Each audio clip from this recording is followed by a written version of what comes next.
in a big setback for commodity brokers like Motilal Oswal and IIFL, SEBI has declared that these brokers shall cease to act directly or indirectly as a commodity derivatives broker with immediate effect. Now remember, this is the result of the SFIO probe that alleged that 148 brokers companies made unlawful gains in the 5,600 crores NSEL payment scam that came to light in 2013. My colleagues Yash Jain and Manisha Gupta now join us to discuss more. Yash, coming to you first, you had alerted us how the economic wings offences wing and the SFIO had requested SEBI to look into the matter, and now MOSL and IIFL getting a rap on the knuckles from SEBI. Tell us the details of this order and give us a bit of background as well on the case. Well, of course, Anisha, after a long course of investigation, finally market regulator cracking the whip as far as the brokerages involved in the NSEL case are concerned. Now, of course, the big headline is that SEBI has declared Motilal Oswal commodities as well as IIFL commodities not fit and proper to carry out their commodity derivatives operations on the back of its investigation in the NSEL case. Now, with this order, essentially, both the commodities, that is Motilal Oswal and IIFL commodities, shall cease to act directly or indirectly as a commodity broker. Now, the order essentially, just to speak about the order before I get into what went into it, essentially existing clients of Motilal Oswal as well as IIFL commodities will be allowed to withdraw or transfer their security fund within 45 days of the order. This transfer of security or fund by Motilal Oswal and IIFL would be done without any cost. Now, let me speak about what went into this particular order. It's certainly not a single-party order. EOW, SFIO, both investigative agencies as well as inputs from Bombay High Court were considered before passing this order. The SFIO, which is the Serious Fraud Investigation Office, as well as Economic Offences Wing, had brought out various irregularities when it comes to transactions at NSEL from the broker's end, talking about how the financial transactions were done in the garb of doing commodity transactions, talking about how false and misleading representation was done to investors with respect to assured and risk-free return. Also talking about how these brokers indulged into something called client code modification, as well as raising loans in the name of clients and investing in NSEL without the knowledge of all these clients. Of course, based on all these findings, SEBI had appointed a committee of auditors as well as a bench of designated authorities who looked into the matter, and their findings also suggested something very similar. They came out and said that all these brokers have prohibited various acts under the SEBI brokers regulations, PMLA Act, and of course suggesting again that these brokers should be declared as not fit and proper when it comes to conducting their commodity operations. Absolutely, Yash. Now let's go across your commodities editor, Manisha Gupta now. Manisha, an important ruling from SEBI, your reading of the same? Well, yes, Anisha, as Yash was saying, and I would just want to add to that, the settlement default happened in 2012 when SEBI, once it took over as a regulator for commodities, started these initiations by 2016, and we are in 2019, and finally we have seen something come in sense of brokers as well. Well, SEBI in its order also says that it may consider initiating prosecution proceedings as well. And just to add to what Yash was saying, the SEBI in its order also says that false and misleading presentation in respect of assured risk-free return is what the brokers were selling. There were brochures, there were pamphlets, there were also presentations being made to clients. Also, they had done client code modification. They failed to report any suspicion transactions to the regulators also, and they did not segregate between the client's money and their own. And these are a few of the things that really have gone against them. Also, that they also did not conduct operations in fair and transparent manner. Their conduct as commodity broker is quite questionable, are few of the things that have come in the 82-page order that really has come in from SEBI. But we are joined by Ketan Shah right now to talk further on that. Ketan, hi, thank you so much for joining us. We've been talking to you time and again. What is your sense, first of all, on how strong a week, or do you see this as an order? Is it too delayed? And what do you think could be the next course of actions now from these brokerage houses, really?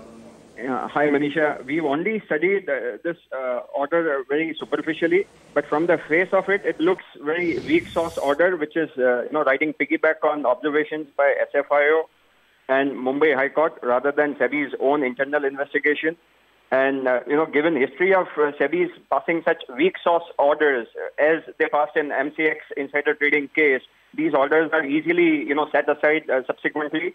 And talking about investors, I don't know how such orders, help investors get back their money or punish the defaulting or such brokers, errant brokers, I would say, because most of them are not conducting any commodity trades in these companies anyway. So it's a mere rap on the knuckles and doesn't help anyone.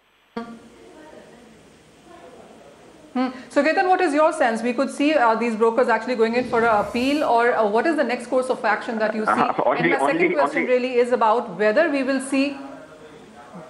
So how would we see money coming back? FMC, which is now SEBI, had every power under notification of 2013 to ensure that, monies are paid back to investors and these default, contracts which have been defaulted upon are honored. But SEBI has done nothing. For 5 years they've been playing... Ketan, but would you say that... Ketan, would you say... Yes. Sure. Ketan, would you say that at least a 360, 360 focus is coming in here from the promoters to the people who had warehouses to the brokerages? Would you say at least everybody now is in the fray? Everybody at least is being checked upon? We welcome that aspect, but we should not lose sight of the fact that the promoters are still scot-free. The 63 Moons, which is merrily conducting its own business even after siphoning 31 crores just about 3-4 months back. And they had to tender an apology in Mumbai High Court after contempt notices were issued to them. But SEBI has failed to act on a listed company, which has been, siphoning money thick and fast for 5 years. Yeah, Ketan, my other question also is that after this is coming on the brokerages, would we see any kind of a hit on participation in volumes as we get into the next week? Because these companies are listed. Do you see that impact coming into the markets and into commodity trades as well? I'm sure there will be knock-on effect, but I'm not sure whether the commodity trades will be affected because these two brokers and most of these NSEL brokers have stopped those commodity arms anyway. They are not conducting any business. And most of them wanted to surrender their commodity licenses anyway. So I don't know how it affects. But it will have a ripple effect. It will have knock-on effect on the securities market, I'm sure. Ketan, stay on. Yash also has a question for you. Of course, Ketan, in that sense, I wanted to ask you, there have been, of course, various times in investigative reports from SFIO, from EOW, where 63 Moons have also been named as far as one of the parties which was somewhere involved in when it comes to the irregularities. In your sense, what kind of action would you expect from SEBI when it comes to a listed entity like 63 Moons now, as well as the promoters of 63 Moons back then, be it Jignesh Shah and others in that particular situation? We would at least expect an independent audit from SEBI into the affairs of listed companies like 63 Moons, which has not happened yet. And any money which has been wrongfully taken away should be given back to investors, which belongs to investors. It has not happened.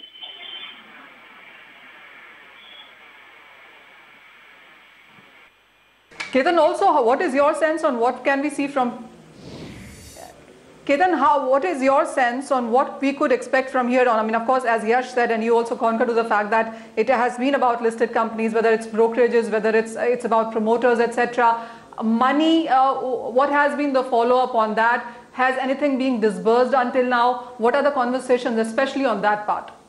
There is no focus, be it, the central government agencies or the state government agencies like EOW. There's no focus on, getting the money back and paying to investors. I see no sign of investors getting back their money in next few years as of now, as things stand now. It is, very sad. Even the merger matter, which is languishing in Supreme Court for last 15 months, is not being pushed by, the Ministry of Corporate Affairs, which itself passed the order 4 years back. It is very, very sad state of affairs in India. As an investor, let me say this. Ketan, also you have been in conversation with the promoters, with the brokerages, etc. You have been trying to work with them for last many, many years now, and we have been in constant touch. Where has it all come to? Where has it led to? And what is your sense on what really could be coming in future? I think most of them are so complacent, they think they can get away with anything. That is sum and substance of it. In India, you can commit a 6,000 crore fraud and merely get away with a rap on the knuckles. Such, lack of punitive actions has, made them more and more bold and reckless, I would say. All right, Ketan, we'll let you go at that. Thank you so much for joining us, making some sense of that initial, initial understanding. Really, remember it's an 82-page order that has come in from SEBI, telling us that declaring Motilal Oswal and IIFL not fit or proper as a commodity broker, and that they shall cease to act as directly or indirectly as commodity derivative brokers. But I totally take Yash and Anisha, I totally take Ketan's point that even as we have seen slow move, painful move ahead in this matter, the real point is that the investors' money is something that we still don't see that as coming. Absolutely, Manisha. Thank you so much for putting that into perspective. Thank you, Yash, as well as Ketan, for joining us with this discussion as well. So, important ruling coming in from SEBI, but aggrieved investors like Ketan would have wanted to see a stricter action and also perhaps something on the money that the investors have lost. Well, Prime Minister Narendra Modi is set to launch the Pradhan Mantri Kisan Samman Nidhi scheme this Sunday. Now, the Assured Income Support Scheme will be formally launched at a farmers' rally at Gorakhpur in eastern Uttar Pradesh. Remember, this region with its 41 Lok Sabha seats is set to play a significant role in the upcoming Lok Sabha elections. So far, the government has identified 60 lakh beneficiaries as well. Sapna Das is here with more details. Sapna, tell us, what are you picking up? Well, we are given to understand that as of date, 60 lakh beneficiaries have been identified as far as the PM Kisan launch is concerned on 24th Feb by the Prime Minister. Approximately 1,200 crores is expected to go into these bank accounts, 60 lakh bank accounts via RTGS. Having said that, the type and number of states which are basically taking the lead, obviously it will be those states where the database is already in place and they have launched such or similar schemes in the past. For example, Tamil Nadu, Andhra Pradesh, Uttar Pradesh, Maharashtra, probably even Haryana, Gujarat. These are the states which are doing pretty well as far as the PM Kisan enrollment is concerned, the identification of beneficiaries is concerned. The laggard states may be, probably Kerala, Rajasthan, Madhya Pradesh, Chhattisgarh, because these are the states where the land records probably are not very updated. So we have to wait and watch and see, how and when their enrollment under PM Kisan Yojana actually, rolls out by March 31. Having said that, interestingly enough, West Bengal is the only state which has not entered PM Kisan Yojana as of now. This is what we're given to understand. Although the launch by the Prime Minister on 24th February is going to be a nationwide launch covering all 29 states and union territories. Last but not the least, so looking at the pace of beneficiary identification and their entry to the scheme, we are given to understand that probably out of the 20,000 odd crores worth of budget allocation for the scheme for FY19, only 12,000 crores may be utilized. This is what we are given to understand as of now. Okay, thank you, Sapna, for that. But we also spoke to Odisha's Principal Secretary, Mr. Saurabh Garg, and he said that the state has identified 12 lakh farmers for the first phase of the scheme. Take a look at that. Under the Kalia scheme, as of today, we have transferred our first installment, which is rupees 5,000, to about 30.2 lakh farmers. This includes the small and marginal farmer, which is also a target group of PM Kisan, and it also includes others like sharecroppers and landless agricultural laborers, which are a target group of the Kalia scheme.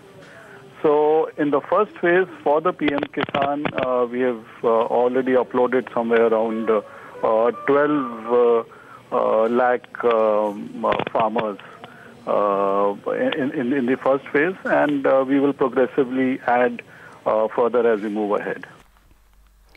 Moving on then, the Arbitration Bill 2018 as proposed by the government will set arbitration back by many years in India. In fact, that's the consensus among top legal minds. Now, speaking on the sidelines of the 11th Annual International Arbitration Conclave organized by the Nani Palkhiwala Arbitration Centre, top legal voices slammed the provisions such as not allowing foreign arbitrators.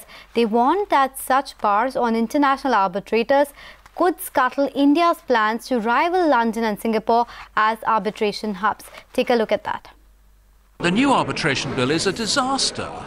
It will, for example, prevent people from appointing foreign arbitrators to deal with cases in India. Now, I'm not saying this because I want to be an arbitrator here, but no business will agree to a contract which provides for Indian-seated arbitration so long as they cannot be sure that someone can be appointed from a jurisdiction they know and understand. So this must not go through. This particular part of the amendment must not be allowed to go through. In terms of global takeaways, global best practices, which are the 3 lessons that perhaps India can learn on the way forward?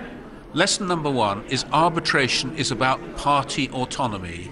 The parties deciding within reasonable limits who they want to decide their cases and how they want them decided. Don't impose mandatory requirements like every arbitrator has to be an Indian advocate practicing for 10 years. Second message is you have to allow for efficiency in the arbitration. So there's lots of best practices around the world and people should look at those and promote them. But the third thing above all is don't regulate too much how an arbitration takes place. Allow for errors to be corrected, but don't allow things to go to court as a matter of course. Don't impose mandatory rules, as I say, for example, on qualification of arbitrators. So autonomy of arbitration, freedom of choice, best practice internationally, that's what's needed. About the 2018 amendment, I think it's very disturbing, especially because if you start saying that a foreign arbitrator can't be there, only lawyers can be arbitrators, they have to be accredited and there'll be overall supervision and so on. I think it's a very, very retrograde provision. It doesn't exist anywhere in the world. And what will happen is if a foreign, say a UK company, US company is going to come to India and it feels that, it is hamstrung by the legal system, it's going to make a huge decision. It will be an anti-investment decision, in my opinion. Yes, and plus the judgment of the Supreme Court on foreign laws also is not very helpful because it virtually makes it impossible for a foreign lawyer to come, except for fly in and fly out basis. It becomes very difficult. Yes. How supportive or unsupportive have the Indian courts, the Supreme Court, and their judgments been in developing this ecosystem? There have been stumbling blocks like the one that you just mentioned. But how supportive do we need them to be if we are to head in this direction? I think we should take Singapore as a model. And when I spoke to Justice Sundaresh Menon, their Chief Justice, he told me that they had a similar law where they tried to block foreign lawyers coming from Singapore. And they found it had a huge impact on investments in Singapore. So within 3-4 years, they removed that law.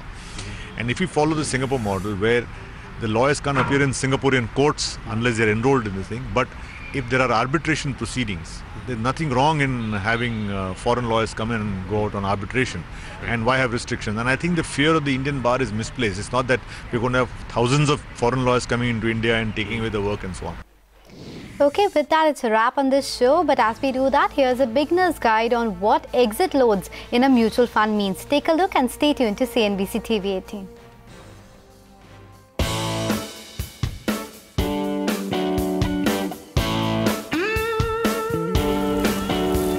Hi Sumera, why do you look so grim today? Hi Feroz, I redeemed some investments this morning and I had to pay an exit load. Oh my God, so you missed seeing them as well. So let's tell our viewers today about exit loads and their implications. Yeah, we should in fact do just that. So when you invest with a fund, the AMC wants you to remain invested for a specific period of time.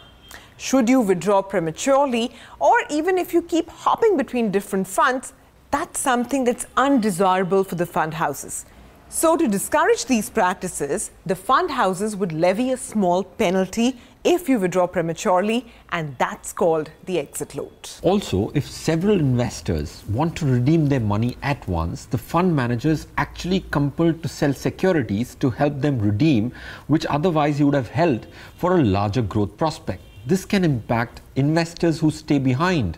So this is another reason why exit loads are levied, to discourage premature withdrawals. This exit load can actually be a flat fee or a fee which decreases with time in a graded fashion as time progresses and becomes nil at a specific holding period. Like if you have bought 100 units of 20 rupees each, and if the NAV moves from 20 to 30 and your 2000 rupee investment has transformed itself to 3000 rupees after 6 months, and you choose to exit, 1% of 3000 rupees, which is 30 rupees, would be deducted from your investment value, and only 2970 rupees would be credited to your bank account.